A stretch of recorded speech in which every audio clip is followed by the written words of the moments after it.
there's also a unique situation here within the NFL where a decade ago, hold-ins were not a thing. They're still not really a thing under the collective bargaining agreement. This is completely a thing where certain teams have decided we're going to allow it to happen. Certain teams fine guys if they refuse to practice. You're not getting the big fines for being a holdout. But right now we have 4 situations, Mike. Micah Parsons in a public standoff with the Cowboys. You have Trey Hendrickson in a public standoff with the Bengals. Terry McLaurin and the Commanders. James Cook and the Bills. I will just ask you this. Which of these is the most baffling situation in your mind? Because all of them on some level are things that you have to be surprised they've gotten to this point.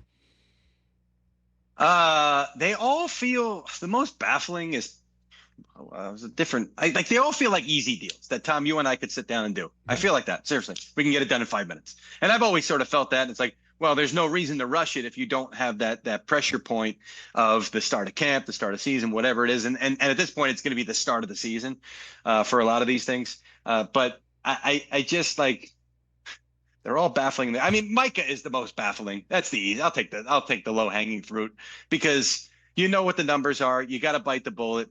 And at some point, you just got to get it done. And why would you even get this guy to a point where he's entertaining thoughts? And I also don't think, like, the trade request came in and I was like, okay, fine. Because that's another thing, right? We've sort of become accustomed to all these things.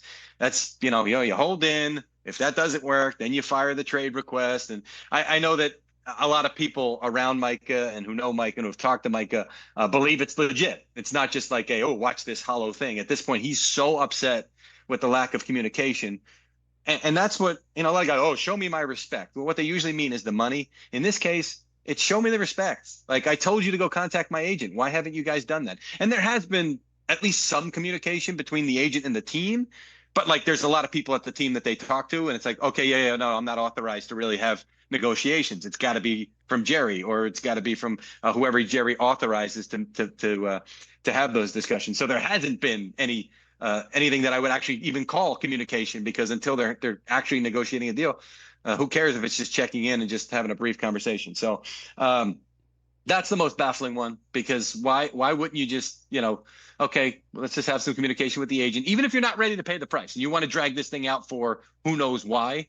At least have the negotiation, at least have the communication, and show him the respect that he deserves. That's the part that gets me, is it's not the fact that the Cowboys are dragging out another high-profile negotiation. We saw it with CD last year. We saw it with Dak last year. We saw it with Dak the previous time around. This is their MO.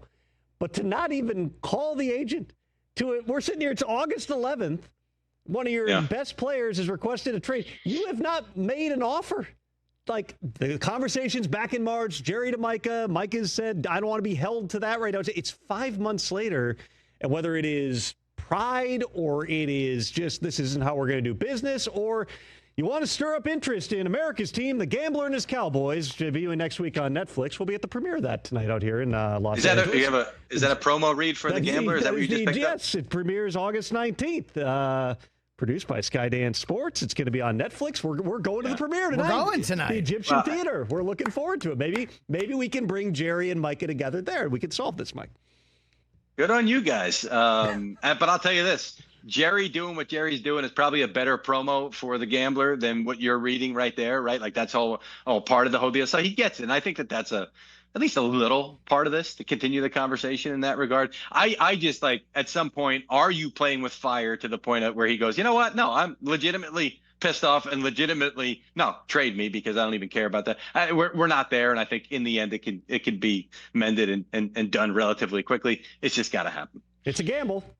And speaking of gambles, America's team, the Gambler and his Cowboys, debuting on Netflix next August 19th, which is next Tuesday. Catch the Rich Eisen Show live weekdays from 12 to 3 p.m. Eastern on Roku Sports Channel in the U.S.